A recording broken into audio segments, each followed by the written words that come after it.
ദൈവനാമത്തിന് മഹത്വം ഉണ്ടാവട്ടെ. എനിക്ക് സ്റ്റോൺ ഉണ്ടായിരുന്നു യൂറിനിൽ. അപ്പോൾ കുറച്ച് ദിവസം മുന്നേ ഞാൻ ഇവിടെ കഴിഞ്ഞ ആഴ്ചയിൽ ആരാധനയ്ക്ക് വന്നപ്പോൾ എനിക്ക് ഭയങ്കര വേദനയൊക്കെ ഉണ്ടായിരുന്നു. അപ്പോൾ മരുന്നൊക്കെ കഴിക്കണ്ടായിരുന്നു, മാറിയിട്ടുണ്ടായിരുന്നില്ല. ആരാധനയിൽ വെച്ചിട്ട് ഞാൻ പറഞ്ഞു, കൈ വെച്ച് പ്രാർത്ഥിച്ചു. പാസ്റ്ററോടൊന്നും പ്രാർത്ഥിക്കാൻ പറഞ്ഞിട്ടുണ്ടായിരുന്നില്ല.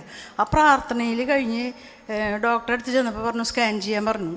സ്കാൻ ചെയ്യാൻ ചെന്നപ്പോൾ ആ ഡോക്ടർ ചോദിക്കുക, ചേച്ചി എന്തെങ്കിലും മരുന്ന് കഴിച്ചിട്ടുണ്ടായിരുന്നു ചോദിച്ചു. ഇല്ല, ഇവിടുന്ന് തന്ന വേദനയുടെ മരുന്ന് മാത്രമേ കഴിച്ചിട്ടുണ്ടായിരുന്നുള്ളൂ.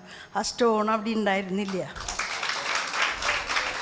പിന്നെ എൻ്റെ മോളുടെ കുട്ടി +2 പഠിക്കണ്ടായിരുന്നത്. അപ്പോൾ 10 ഫുൾ A+ ഉണ്ടായിരുന്നു. അപ്പോൾ അതിന് വേണ്ടി പ്രാർത്ഥിക്കാനായിട്ട് സഭയിൽ പറഞ്ഞിട്ടുണ്ടായിരുന്നു. ഇപ്പോൾ 4 A+ഉം 2 Aയും ഉണ്ട്. ദൈവം ധാരാളം അനുഗ്രഹിച്ചു. എൻ്റെ ഷോപ്പിൽ ഞാൻ ടൈലറിങ്ങാണ്. അത് നിർത്താമെന്ന് വിചാരിച്ചിരിക്കുന്ന സമയത്ത് കൃപ സിസ്റ്ററോട് പറഞ്ഞിട്ടുണ്ടായിരുന്നു.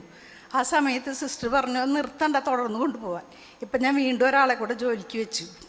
ദൈവം ധാരാളം അനുഗ്രഹിക്കും. സന്തോഷമുള്ളവരൊന്ന് കരമൊന്ന് അടിച്ച് കർത്താവിന് നന്ദി. കർത്താവിൻ്റെ വിശ്വസ്തതയ്ക്കായി സ്തോത്രം ചെയ്യാണ്.